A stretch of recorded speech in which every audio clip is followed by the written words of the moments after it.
Hey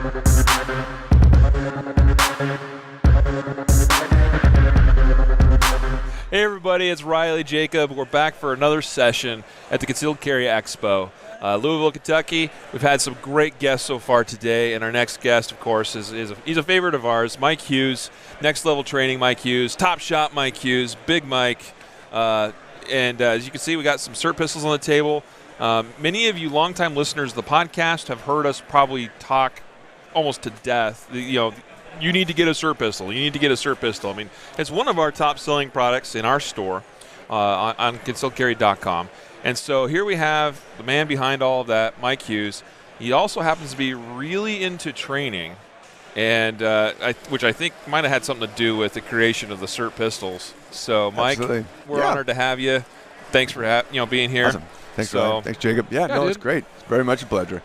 Yeah, no, it's great to be here and talk to your audience on that. And I mean, essentially, a lot of people ask, like, how'd this come about, and why do you have a cert and all this? And I can probably spend a little bit of time if it's of interest. Getting into shooting a number of years ago, and more the competitive side. I mean, I like defensive shooting, but defensive shooting sometimes out of fear, where we do things out of love pleasure. Or whatever. For excellence, the way you get more into it. Yep. And there wasn't a tool for high volume self-diagnostic training. And I mean, we take parallel example like in basketball. I mean, LeBron James was built not by driving an hour to the stadium and paying 25 cents a free throw or a shot. Yeah. He just was out back and he, boom, was nailing it. And didn't cost a thing. Yeah, you have some upfront costs, and you have some planning, and you have some upfront training, obviously for good practice, like in basketball, right? Yep. Good form. Yep, good form, so perfect practice makes perfect. But from there, I mean, it's really about the repetitions. But then I'll extend the basketball analogy one layer further. What I did find when I was dry firing with the regular pistol, mistakes would illuminate that I didn't know about. And I didn't know about it until I had some feedback. Like in this case, a laser, because even if it's hardcore front sight focus, but I see the blurry, laser, target, 25 yards out, I see that ugly dash, right? Yep. And then, so that's kind of the key thing. Otherwise, it's like shooting hoop on a brick wall. Oh, that was good form. No, you kind of need some is feedback. It going through the hoop? Yeah, what's going on in the end there? And then, okay, bounce, a perfect swish. Okay, a perfect, nice, clean dot under time pressure is a little different than it was in there, but it was a little bit of an ugly, wiggly, something red going line. on. Yeah. So that's just some background and history on it, and it's really that simple. I mean, everyone tries to get. I swear, this is frustrating. And I was a patent attorney for 10 years, so I guess I'm a little jaded of people wanting widgets and gadgets and all that kind of BS. And it comes such to just the basics of just get some reps in, and setting up your environment so you can get these reps in. So this one right here, I can just, I'm cert, I'm safe. I can get, a few reps, drill a few rounds and put it away and continue that glide path of getting those uncalibrated reps throughout the day. Yep. It's just, and it's kind of that simple of simplicity, of accessibility, good feedback on every rep, And the final thing on that is your permission to fail card. Go into failure and it's going until your wheels fall off, and then boom, bounce those walls a little bit further, inch by inch, so your performance envelope just kind of gets broader. Yeah, it's funny because you talked about how people basically are looking for the silver bullet. What's the thing I can buy that'll just make me a perfect shooter? Yeah. Can I just what do I buy, right? But that's not what it's about. It's just or a mod or a new gun, and I get it. We like stuff. Humans like they get stuff, and that's good. But the other side of it too is you just kind of go from that to going to the one gun guy, a one gun gal, just like a stock gun, and that's just what you train with, and you just try to drive that to perfection. But yeah, we hear you. Now, Next Level Training is doing some cool new stuff right now. I mean, you guys are always innovating. You're always looking for and for me, your guys' focus is more like, well, what do our people need? Let's go give them that, and we'll just assume that if we're awesome and help people out, that our business will be better. That's what I see you guys doing. And so last year you had this huge focus on content, putting out more training material, more information. And this year you seem to be kind of pushing that envelope even further. Talk about that. Yeah, I mean, well, really, essentially, I'll tell you our business model. It's really painfully simple. We have a lot of instructors that just come through. It becomes very popular with instructors, from any instructor, from any level, whether it's just like a basic class or like a force-on-force class or what have you. Force-on-force classes are cool because you get, again, more reps. It's not about twice with sims or UTM, which is good training, but you get like 50 reps, go. Yep. So anyways, we have a lot of instructors out there, and a lot of instructors are part-time. We really, they're really moving the needle out there out of some passion and such, but they have their other job as a fireman or what have you. So the common deficiency we see in here is a follow-on curriculum. There's other follow-on courses. There's awesome ones at USCCA and the NRA and the Training in the Home. And all, but there's just a lot of overhead to putting those on because they're more lecture and informational, and they got some standards because they're in legislation and what have you. So our deal is like, look, the big deficiency we see is people just showing up and getting some practical application.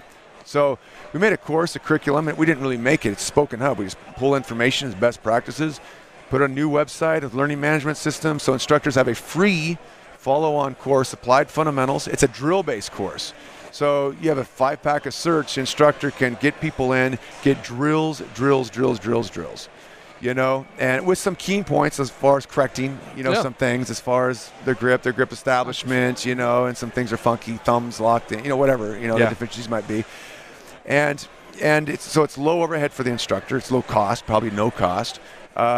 It's all the materials, just plug it in there as far as 35 videos, an actual demo of the class on there, a nice 100-page manual, a nice PowerPoint, try to pave every crack.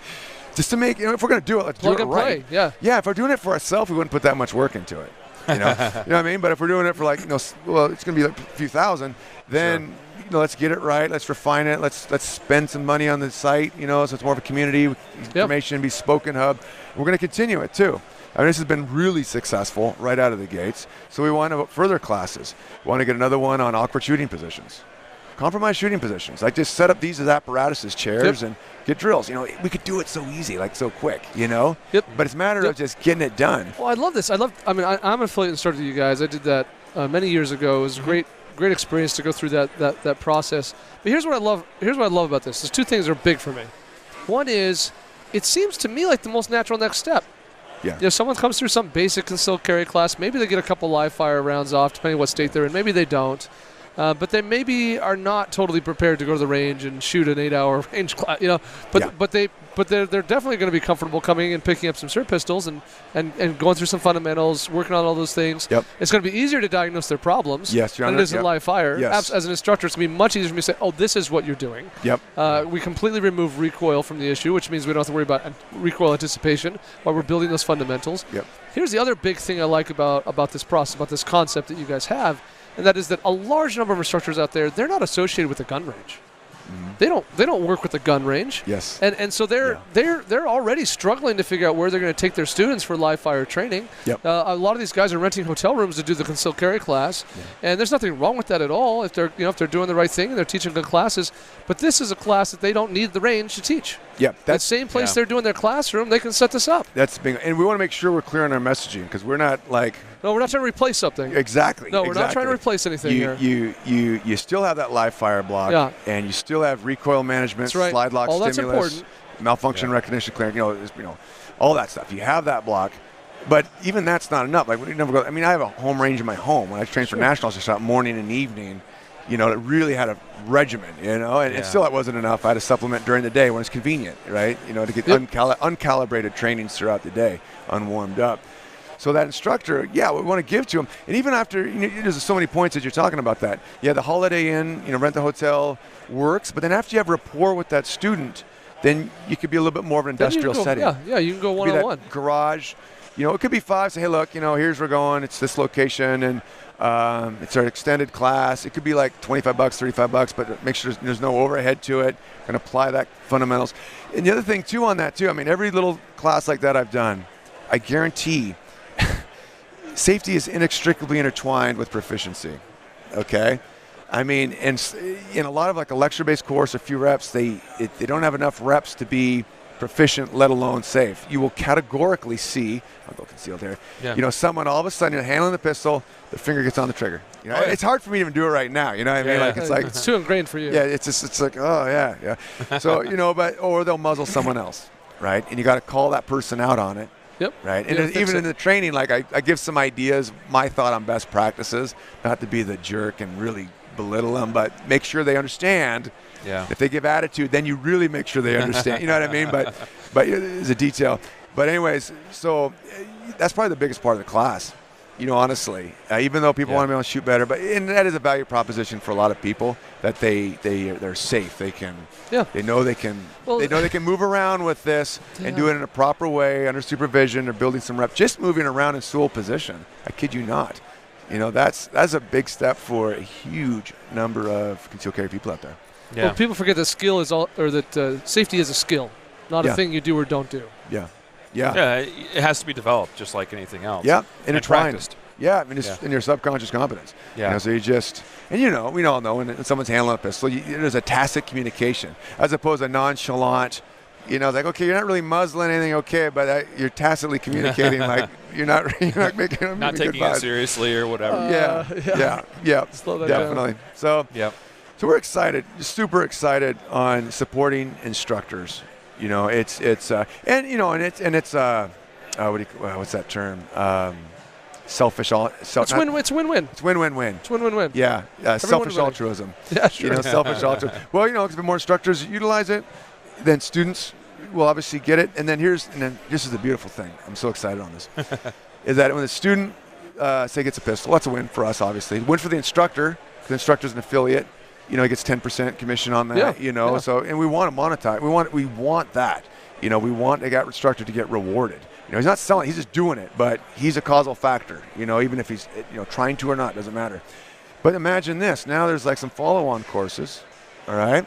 So an instructor can market those, and think about it, we talk about awkward shooting positions. Yep. I want to bring in some other instructors, I'll say it right now, Hope he does it, Wes Doss. Diminished light, low light. Yeah. It's phenomenal. He's just he's amazing at presenting that information. So he can help an instructor give a 3-hour block. And that instructor, I don't feel confident putting on a low light class because I don't feel like I'm a subject matter expert. Sure. I don't have to be.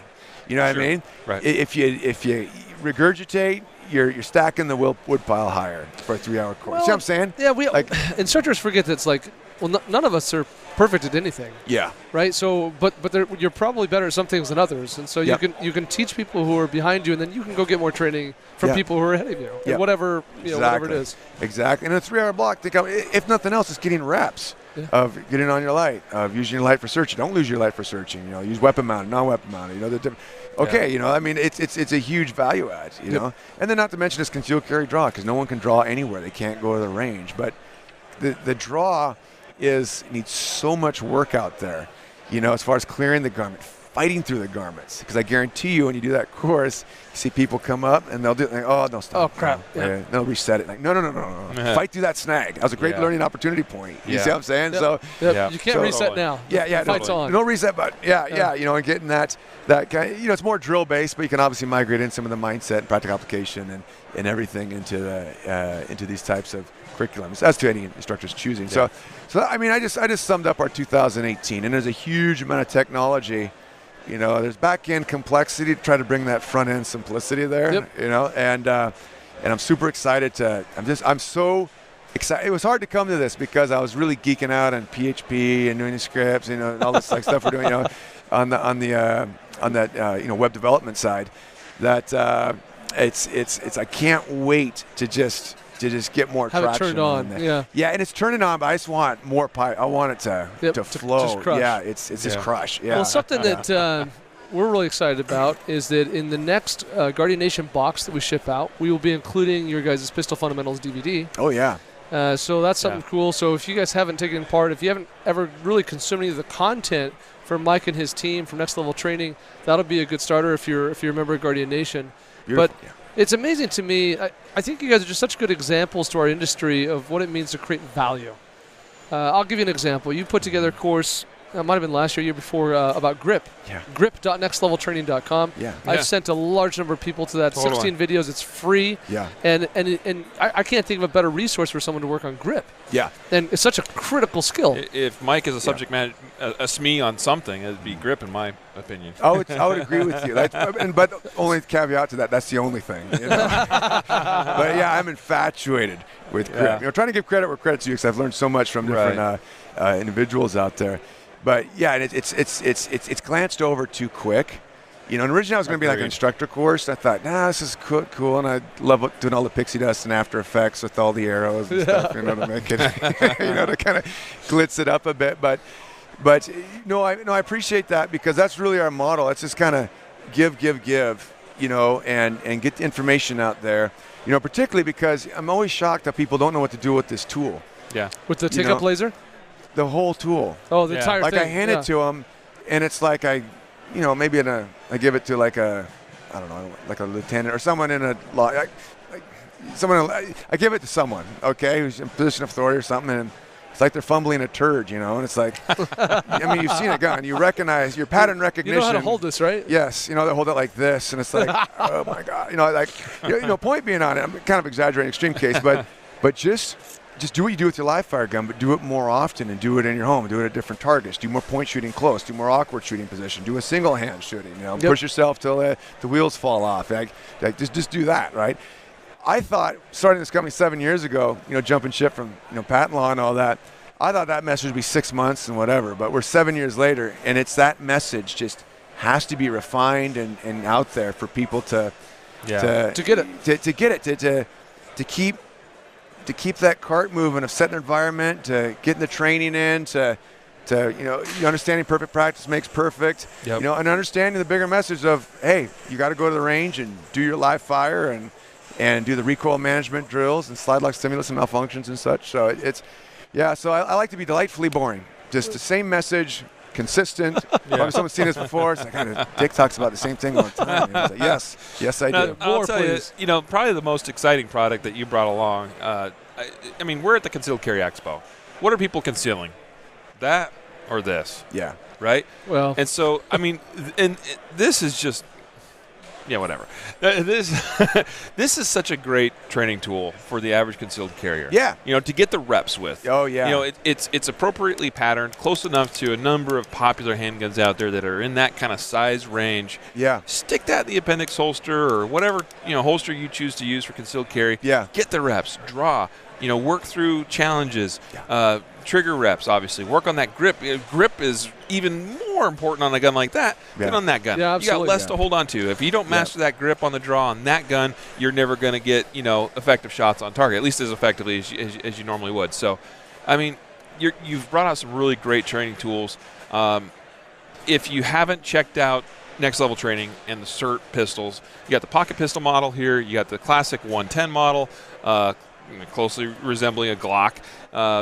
Smith & Wesson M&P, you know, anything new coming product-wise? Just, I mean, besides the training aspect, can I put you on the spot? That's a really cool thing coming out third quarter. Like, I'm pretty excited on. Ooh. Yeah. Ooh. Yeah. I'm just gonna hold off on that, but you guys be one of the first to know. First to know. When it happens, we'll tell you. I just like to know that something's coming. Yeah. You know, like it is. That's cool, man. It is. We're looking back at the the rifle craft and such, and Johnson is like, okay, we figured out.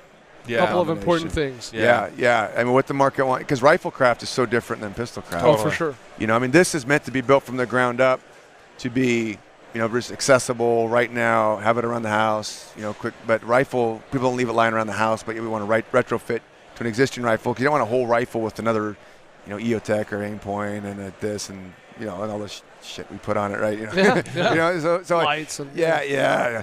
So anyhow, it's some cool stuff. You know, we do have one thing we're just coming out with right now. You guys might not actually have seen this. We do have. It sounds crazy, but it's a rubber knife.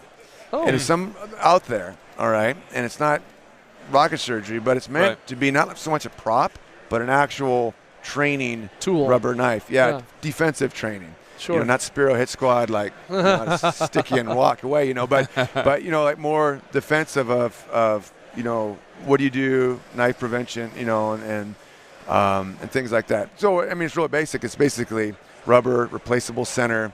A funny video I could send you guys later of our testing where we have a flapper, you know, just to really test it so the darn thing doesn't break with the right material and all that. You know, very low priced, but something that can be incorporated, like, you know, because I think, you know, blade, you know, incorporating a blade, the various aspects of training is big. We also have nothing. it's kind of a fake RMR. Again, it's really simple, but with our take-up laser and so many law enforcement going to the RMR, being more accepted in those communities and such, and eyes, and there's some real value to. I don't shoot it myself, but there's value to it. Essentially, we have a rear sight. You pop it in. You adjust your take-up laser to be co-witness with your green laser, okay? And you have a very inexpensive training RMR. A reflex sight, J point. That's fascinating. That's a clever idea. It's easy. Now, there's some issues. Again, training's big on this because the take-up laser comes on when you prep the trigger, stuff like that. So there's but still, the point is on that. I want to be very. That's one we want to make sure we have a culture of people listening to the training. Because the point on that, when you come out and you're prepped up, and all of a sudden, it's really weird because that red dot's through this like toilet paper roll up top, and it's kind of like, it freaks you out. Like it looks like a real regular RMR, refracting off the parabolic glass and such, but it's not, So anyways, something like that with a low retail, cost. If it gets broken, the DT training, it's not breaking a few $100. You're in a, and it's meant to break away a little bit. So if it gets ripped off, it comes on. Put it back in. Cool. Yeah, that's little stuff like that. I mean, not super ground, earth shattering, but not super expensive. But keep that train moving. One step forward. Awesome. Yeah. Well, cool, man. It's been great talking with you, Mike. It's always a pleasure to have you. Whether it's on the podcast or doing something like this. So we really appreciate it. Appreciate your insight. Appreciate what you do in the industry, as far as the passion you share, getting people educated, trained, encouraging them, making it easy. I think that's a big thing. I know it is with you, is making the training opportunities, the practice opportunities, convenient and easy. Because the fact is, reality is, we don't often do those things that we should do because it's a little bit hard or inconvenient. Yep. Let me give you a story on that. How much time we have? Totally. Well, yeah, I mean, first off, some of the background on this is a book called Influencers, and it's pretty interesting. It's just how the environment shapes us, and it's so weird. It's like we think we're so smart as hairless apes roaming the earth, but we're really not. We're so reactive, and in essence, our environment can dictate our behavior, not like marginally, but up to like 300%. It's crazy. Like some of the examples is quoting the book I find fascinating. There's a sign in Vegas that says burn 12 calories and take the steps. Well, 300% more people take the steps. There's a sign, like, hey, what would Batman choose for Halloween? And there's fruit and there's candy. Well, 300% more of the kids choose the fruit. After what would Batman choose? That's right. You know what I'm saying? Right. Yeah. That's aspirational, this and that. So setting our environment is so critical. Now let's bring it a little closer to pistol craft. Let's say working out in the morning. If we have our shoes and everything ready, the coffee ready to go, how much more likely are you to do that AM workout if it's in your regimen? Yeah. Probably 300%. Probably 300%. Probably a lot more. Because you're in a glide path, right? Whereas, and it's weird. This is where I was on that stupid Top Shot. I talked to the psychologist, and that's a quick side story. People might like to hear this. And you fill out a dumb personality thing, and are you crazy? I said yes. I answered it truthfully, but I answered it kind of weird. And they actually read the damn thing, and they ask you, so why do you say this? Is Dr. Lane, his name was, he does it. But anyhow, I said, well, I do think I'm crazy because I always set my environment to dictate my behavior in the future. And I think that is an absolutely bizarre concept because it's so true. And then, like, who's in control? Like, why don't I just do that thing in the future? I can grab my stuff in that 2 minutes and go, But no, I'm tired, whatever, I'm choosing at time 0, time naught, what I'm going to do in this time because I can't control myself in that time. But I can set my environment in that time to have a behavior which is going to logically, put me in a higher plane of achievement, of gratification, of delay. You know what I mean? Like, working out, doing it, studying, finishing the course. You're trying to remove the human element as much as possible. Remove those factors which will take me away from taking that action to what I need to do. And I don't know, it's so weird. I know we're talking concealed carry, but that concept just blows me away. And it's like this, like the pocket pistol. I have one on my pedestal at home. If I have you guys out, I'll show you exactly where this is, up in the commune compound out in the sticks there. So anyways, every time I go by, I just pick it up and I cook off a round at our globe 12 yards out, right? And my point shooting's horrible with the pocket pistol. I think it's because it's such a small frame. I mean, just the nature of them being narrow. You just don't get full hands-on, full tactile feel. But after a few months now, my natural point of aim is getting good. Uncalibrated reps, right? Not warmed Right, up. not warmed up, Fearless reps. grown. Yeah, and fast. Like no sights, just pure point shoot, you know? So it's taken a heck of a lot of time to build that, you know, but my shield training is just off the hook now. You know, my confidence with the shield, you know, is because I do have by the way, we do have different extensions. Right. Yep. So they match. And that we found that to be the biggest factor. So you can't reload on this, but reloading with this is different for everyone. You got to be specific to otherwise. So it's about having the options for grips. Yeah, about the So anyways, I don't mean to go forever with you guys. You probably got to get me the hell off here. But, you know, that dictating behavior, dictating your environment is to influence behavior. Yeah, and it's all about this convenience factor. You know, shamelessly, like making your life convenient to be better and not being hard on yourself. Like, I don't go as much as I should. I don't work out as much as I should. You know. I love it. Love it. Those are good closing thoughts. So, Mike, appreciate you once again.